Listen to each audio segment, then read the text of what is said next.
Well, howdy, howdy, howdy, nearly senior citizen here. Greetings, boys and girls, and welcome to this, another brilliant day. It is, what day is today? The 10th of October, 2018, and in my hand I have, guess what? Oh, you already saw. It's a hamster. She's a cutie. It's little Saber / Cream of the hamster band, Cookies and Cream. They're a duo. They go on tour. So that's when they're not on camera. You know, they're out touring the states in their hamster band. They have a little hamster van that they drive state to state and city to city, and they play in bars and little places. So they're a good little hamster crew. But she's a cutie, an absolute cutie. So I'm going to show her off just a little bit more, and I'm going to let her go back in her cage because she is just absolutely cute. She's an absolute little wonder. And she's sneezing again, so I'm going to put her away so she can sneeze in comfort. There you go, little one. Yay! I'll even pull your lid back so that you can get some rest. I am so magnanimous. Couple things I'd wanted to talk about. One of them I can't remember. The other one sort of ties in with what's going on. Hurricane Michael tearing through Florida again. I don't know why that ocean has so many problems and the Pacific doesn't have as many, but it does.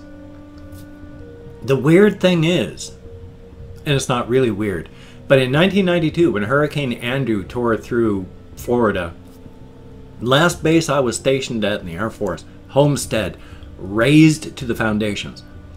When the hurricane went through, there was nothing left but just marks that showed where the buildings were. Everything else was gone. I have something in my eye, by the by. Well, howdy, howdy, howdy, nearly senior citizen here. Greetings, boys and girls, and welcome to this, the October Spooktacular Vlog. And it's probably more than just the aqueous and vitreous humors. It may well be like something foreign, like, I don't know, a Russian operative or a hare. And as you saw in this, in my hopeful spooktacular intro, I've got these pumpkins going, so way cool. But with Hurricane Michael, it's currently tearing apart Panama City, and the only reason, two reasons I mention that. Number one, somebody on that part of the state where it's all happening said, hey, could you mention this? It's tearing apart the state. Hi, Brian Glenn. And also, that's just down the street. Really, really close to Hurlburt Field, Florida. Fort Walton Beach, Florida. A tiny place. That's my first place I was stationed. Hurlburt Field is closed. They haven't evacuated. The base is just shut down. Nobody has to go to work. They're just saying, if you want to evacuate for your own safety or for the safety of your family, you are welcome to. You do not have to come in to work. And so people are free to go to safety or to get their families to safety.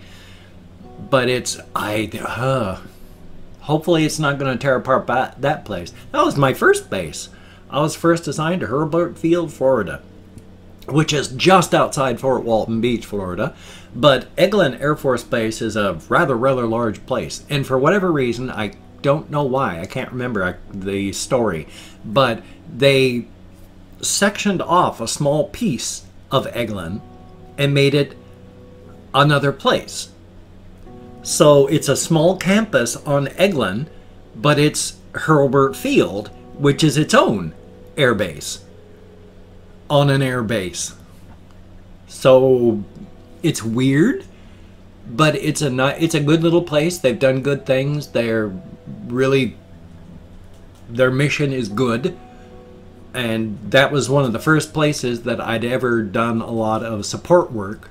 We did my first major support work there, where what we had to do, normally I flew a desk, worked in finance, but when we did exercises to get people up and out, is they would take the non-essentials, all the really low rankers in jobs all around the base, and they would just yank them and say, okay, you guys are going to work the line now. And what we had to do was, as the people that were going out on temporary duty to go make a base as the exercise, they would bring their battle kits through, which is, you know, you had your duffel bag and it was filled with all the stuff that you were supposed to have. And as a member of the team, you were given the stuff that you were supposed to keep with you. And that was the military saying, have this ready. So we had to check their stuff to make sure it was ready and then put it on pallets so that we could get it all loaded up into the aircraft. And so we get it up on pallets, load up the pallets, get the pallets onto the aircraft. That is where I came across the C5 Galaxy plane. Holy smokes. Those are gigantic planes. I mean, if you take the biggest truck you've ever seen, the biggest vehicle you have ever seen, and on a C5 Galaxy, it literally looks like someone has taken just a little matchbox thing and stuffed it inside of a large matchbox holder. They're gigantic. And we had to take people's stuff and load them onto the C5 Galaxy, and you got to see all the stuff on them. And then they'd taxi the thing down the runway, and then the exercise would be over, and then we'd undo everything. But it was just to make sure that you could get it up and running and going.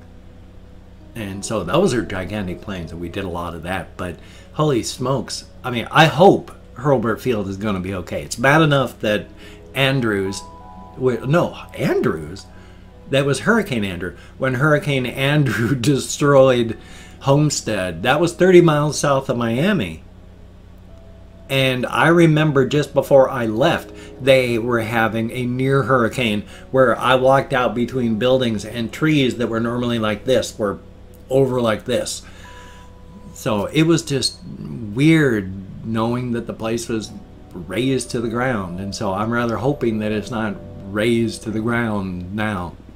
Which actually does tie into what I wanted to talk about. The other one is, I have often felt that our planet is doomed now.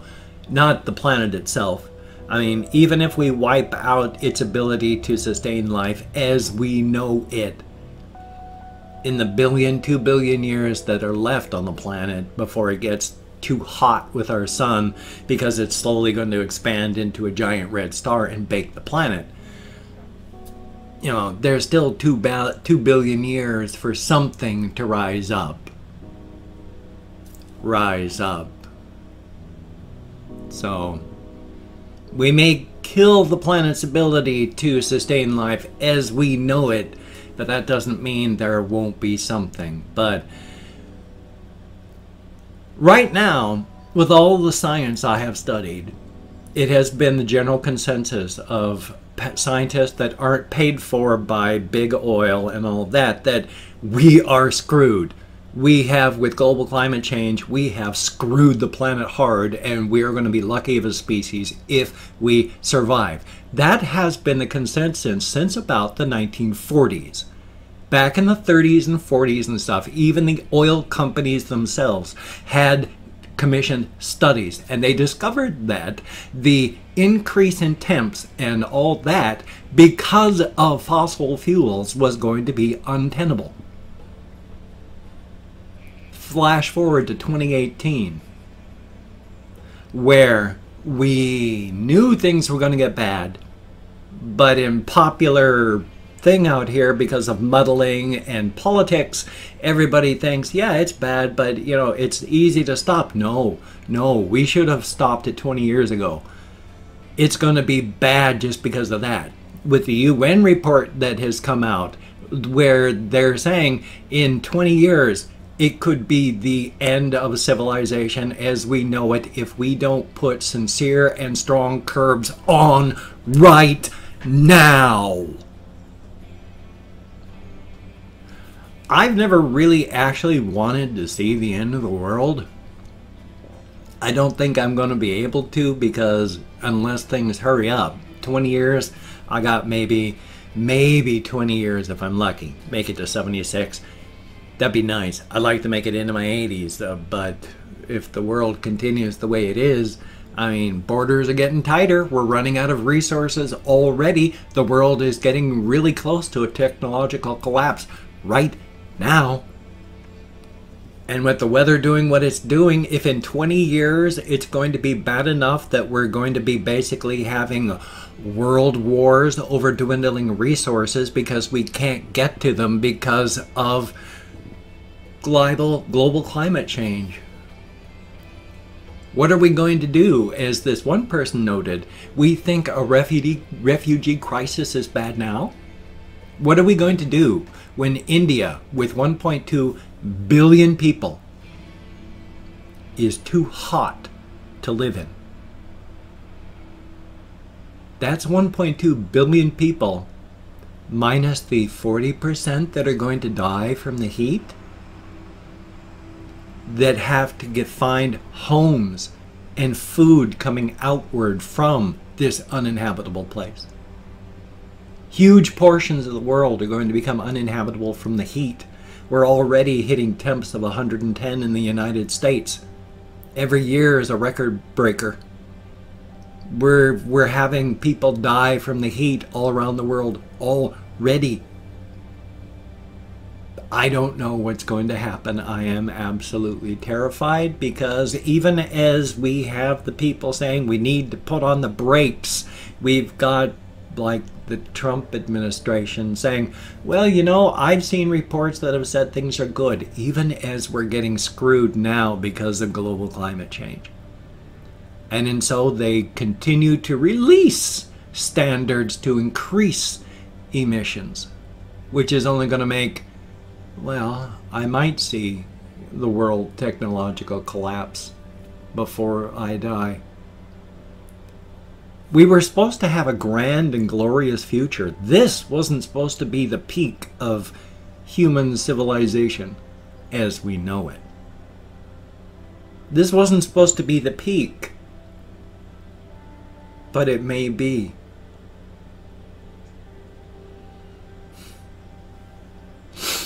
I need to go to apologize to my children, quite literally. I want to apologize to them, because the people that are screwing the world hard are the ones that are going to be dead in 10, 15 years anyway. They aren't even going to see the resource wars that they're setting in place. Short-term rich. It makes their spreadsheet look good. They go from being a multi-millionaire to a multi-millionaire plus one, and they're just, oh, their bank account got a little bit bigger, so they're happier. All you people got, you know, your lives are worse and more awful, but their bank account ticked up a little bit more. You're all going to die, but today their bank account made a little bit more, so that's all worth it. All of your deaths, the death of the world, the destruction of our country, the destruction of billions of lives is all worth it, because today they made a couple extra million. This is what we have sold ourselves for. This is what we are going to have to look back to when we're busy riding around on bicycles and fighting everybody else for resources. Yay. Do I have any hope? I have hope that we're pretty hard to kill. There will probably be some human beings living somewhere, so we may well survive until the next time the planet is able to fully support life more than just a couple million. After all, if the grid goes down, if our infrastructure falls for any reason and does not come back up within a year, 90% of the world's population will die simply from the lack of infrastructure necessary to keep modern civilization going. Yeah, the world population will fall to under 1 billion quite rapidly, and then hopefully not to zero as conditions continue to get worse. Hey, I've got a game channel if you'd like to check out the game channel. I play video games and I broadcast them on the internet, which may well go in the next 10, 15 years. So if you enjoy watching people play video games, that'd be awesome if you could check it out. Very cool. Don't feel obligated. I don't feel entitled, but it would be cool. I'd like to get the channel monetized. I need to get the view time up, but all my videos on this channel keep dropping in views too. So my whole channel has been like a slow drop like that. Even as my subs go up, my watch time and stuff goes down, which is fine. It's life. That's just the way it is today. Doesn't mean it'll be that way tomorrow. I've also opened up 24 hours worth of comments on my community tab. This time I actually did. And I'm going to go through and thank 20 to 25 people. It is arranged because even though I count American Sign Language on the fingers of this hand, I've got fibromyalgia, depression, and worse. I'm getting a lot better. I feel awake for the first time in decades. But I'm not up and running yet. So if I mispronounce a username, no disrespect is intended. I'm doing my very, very best. And of course, I'm not reading the comments right now. So a good comment, bad comment, indifferent comment, I'm going to read them afterward. Thumbs up each week, one I read, answer as many as I can. Thank you all for being so wonderful as to leave comments, whether or not you left me a good comment, a troll comment, or just an idle comment. Thank you all so very much. So we have Mr. Big O. Thank you very, very much. Ashley Gatewood, greatly appreciated. And Suliasi Alo, I sure hope I'm close, but thank you very, very much. Daniel Ernst, thank you very, very much. Colin Reisenauer, greatly appreciated. Richard Grimmelshausen, I sure hope I'm close, but I bet I'm not. Rock Y, greatly appreciated. Ping O, thank you very, very much. Sebastian Ferris, greatly appreciated. Carol 2786, I sure hope I'm close. Dalton Tompkins, thank you very, very much. Captain Wiggles, I love that name. Thank you very, very much. And Tom Haynes, greatly appreciated. Kepala Kepi, haha, I think I pronounced it correctly and quickly. Thank you very, very much. And Terry Spear, greatly appreciated. Garrett Abshire, thank you very, very much. Sheev L. Barman, I sure hope I'm close. Thank you very, very much. Victoria Odegaard, thank you very, very much. And Acid Nova, thank you very, very much. Spike My Mike, thank you, greatly appreciated. Miles Harris, thumbs up and thank you. And we have, let me see, Brian Glenn, thank you very, very much. Connor Clapbots, am I there or I always forget? I don't know if I'm 23 or 24. Oops. Pandora NYC, thank you very, very much. And last but not least, Paladin Walliam, thank you very, very much, each and every one of you. You get me out of this head, into the world, dealing with actual people. It is a very good thing. As soon as I'm done recording this one, and it is hard to point at these things accurately because it's all mirror imaged, but hopefully I'll remember to turn the batteries off because these take 3 AAAs each. They're LEDs, so they don't use a ton of electricity, but I need to remember to turn those off as soon as I'm done. Anyway, thank you very, very much. Also, if you wanted to support me in some fashion without actually sending me money, I do have an Amazon wish list. It'd be cool if you could check that out. It's got everything from cat food and hamster food to high-tech stuff like a PS4 VR set. So no matter where you are on the financial spectrum, from dirt poor to financially rich, financially well off. Hey, hey, that sounds better. There's something for everybody. Don't feel entitled. I don't know. Don't feel obligated. I don't feel entitled, but if you could check it out, it would be awesome. Thank you very much. I also have a whole bunch of links down below. Twitter, Facebook, GoFundMe, Patreon.com, Google+. If you could donate to my GoFundMe campaign or become a Patreon.com patron off of one of my slowly dwindling list of Patreon.com patrons, that would be very, very awesome. You people are the only reason I can pay my rent and not be homeless. So thank you very, very much. It is greatly appreciated. But if you cannot donate or you simply do not donate, I do take all good wishes. I deposit them in the bank of my heart where I draw interest, so thank you very much.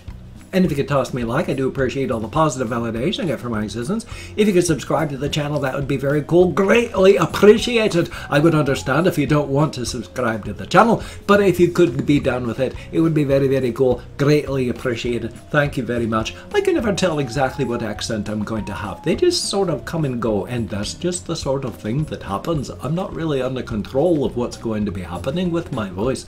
I don't do as many accents as I normally do on my channel, but I do quite a bit.